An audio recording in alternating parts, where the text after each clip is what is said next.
unless they're on other projects. So why don't we continue to push on load limits, Ben, unless they can get a mini in there, you're still dealing with load limits. Yeah, that's true too.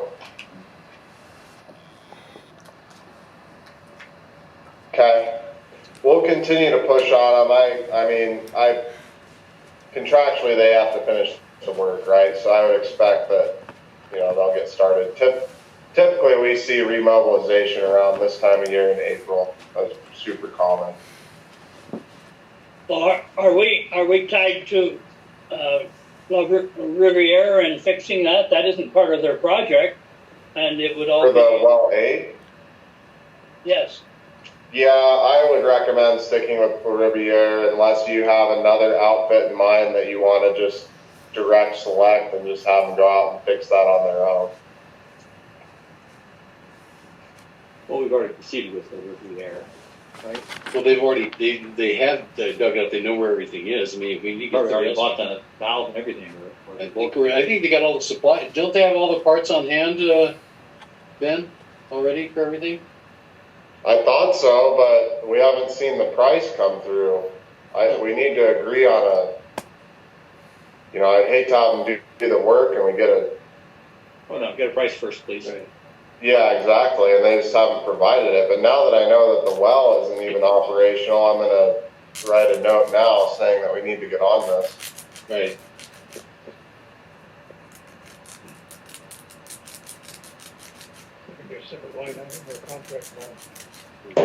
If there's just access and they know that it's in conjunction with the other work that they've done, it's still uncovered, but they haven't ordered the part. I mean,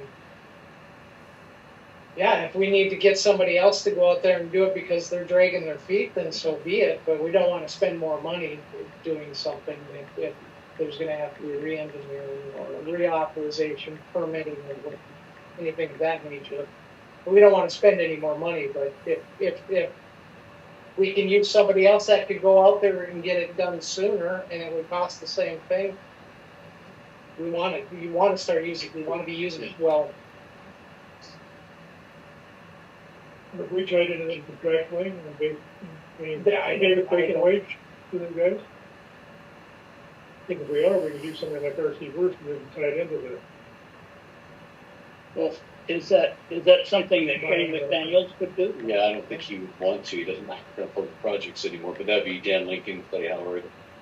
They could do it as well. Yeah. Well, I think we should finish out with get their price and get it moving along.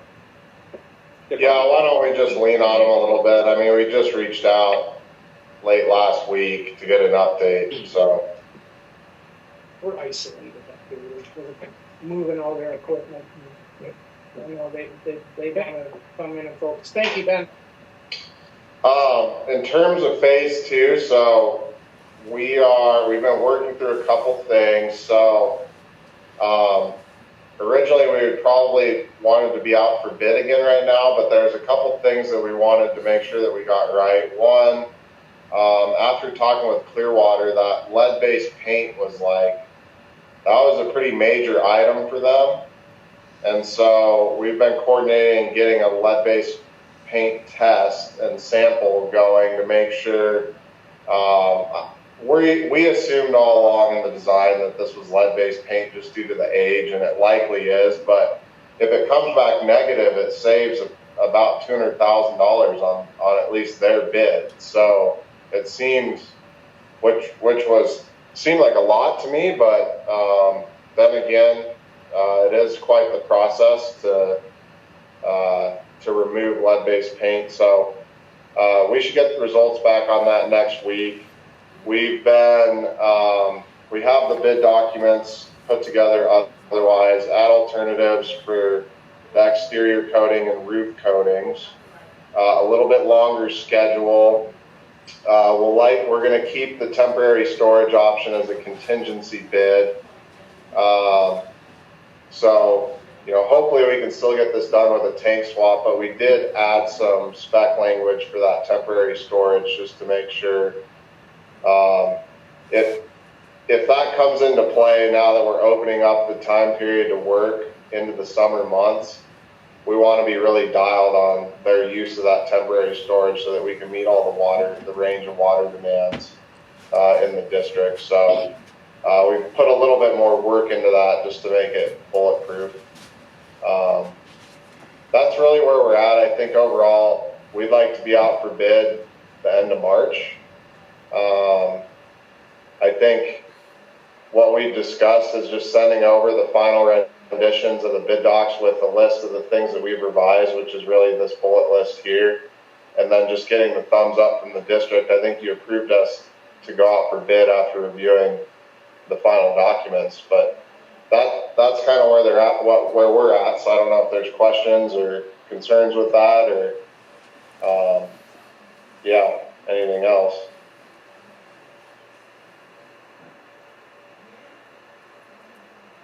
It happened.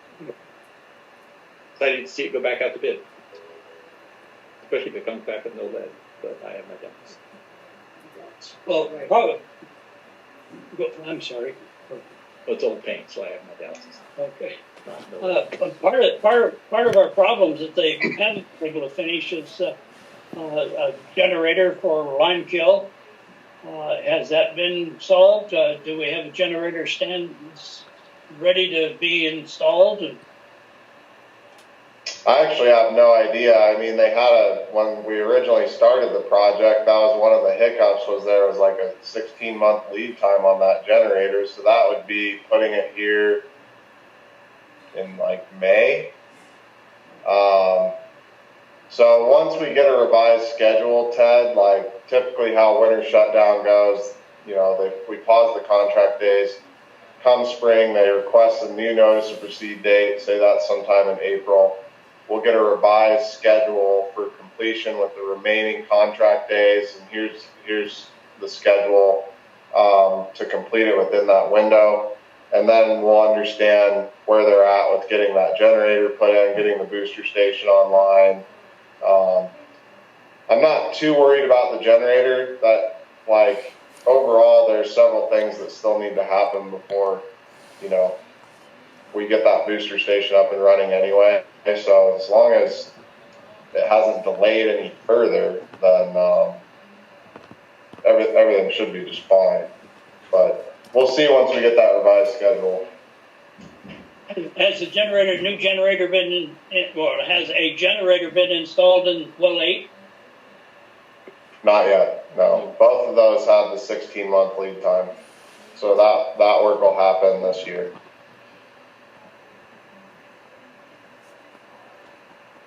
And there's no way that the generator that we have on the Limekiln would work. Nope. Oh, No way, huh? Well, what's the problem? Is it a street phase or It's not big enough. not big enough? no, it can't start that big of a well pump. Okay, Well, all right. all right, so not to be flippant with parts, but and a generator is, I hate to say it this way, but just a piece of part. I can understand when Riviera not. There's a lot of little things that are impeding the completion of the Granders thing, and I saw how they went into our construction last year, where they were able to only do bits and pieces of all of their tasks set on front of them, and so there's a lot of things that they're waiting on, and I can understand why they haven't gotten back with it. They're waiting for the last minute, and they probably have a whole lot of questions with a lot of other people going out there, but I sure hope they get back to us quickly. How are we doing on the budget?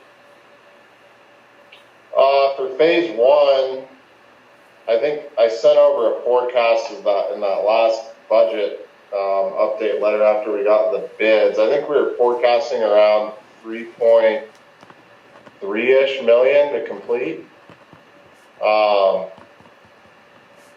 which left around something around a 1.2 or something for the tank. I can't quite remember. I know that we didn't have enough to fully fund it, even with the DSIP grant, based on that last bid that was really high. So really, we need to get a competitive bid on phase 2. That's what we need. So hopefully these changes will open this up to a few more bidders. We'll have some options with the ad alternates to pull off pieces of the project if we want. And yeah, we did talk to McGuire Iron. They'll take a close look at it when it comes back out as well. When we shut down, I seem to remember that we were had about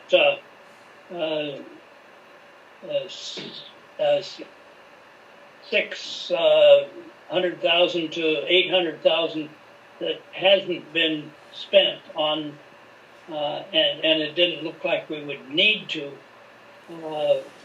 from our bond that we had passed.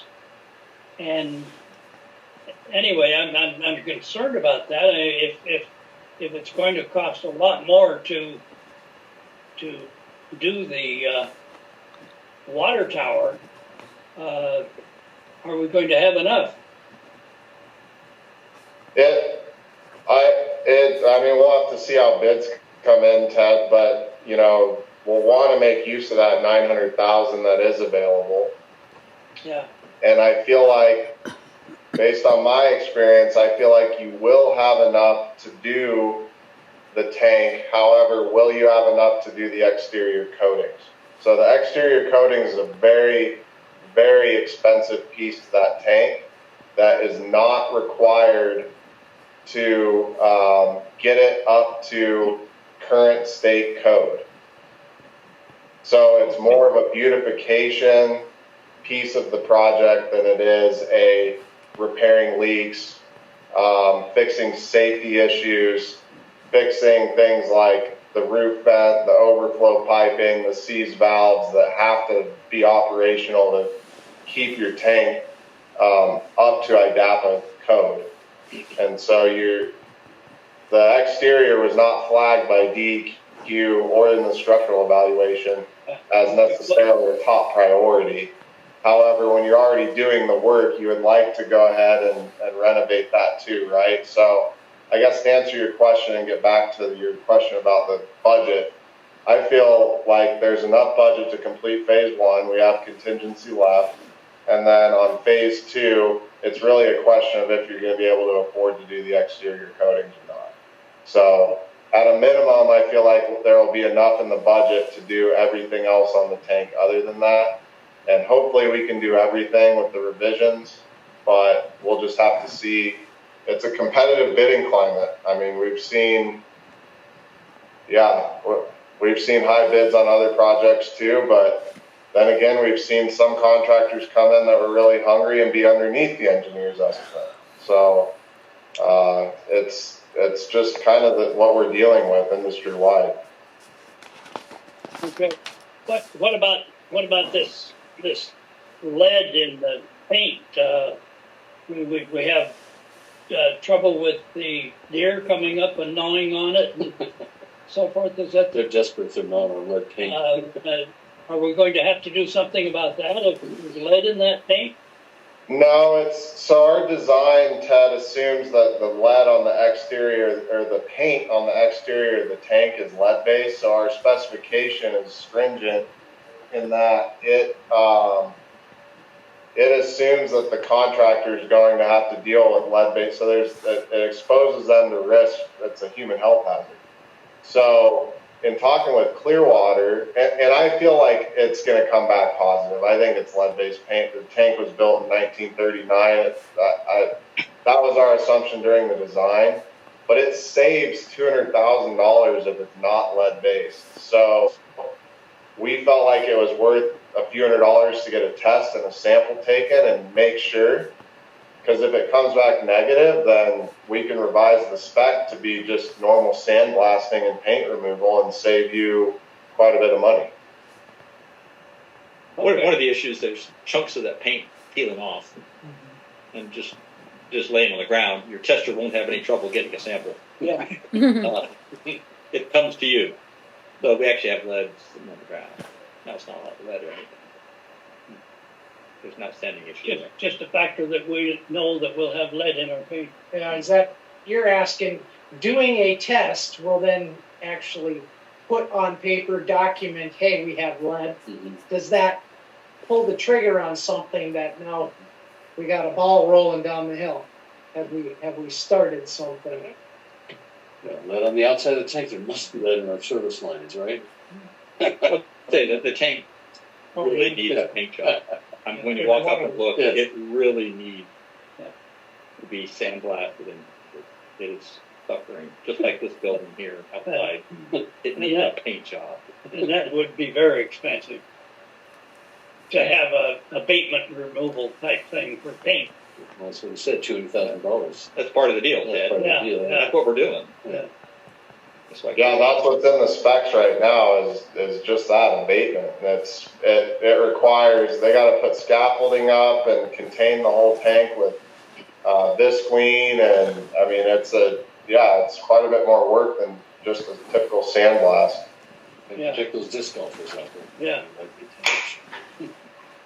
Crazy here. Well, all right, solve that. Move on, did you have anything else, Ben? That's it, yeah.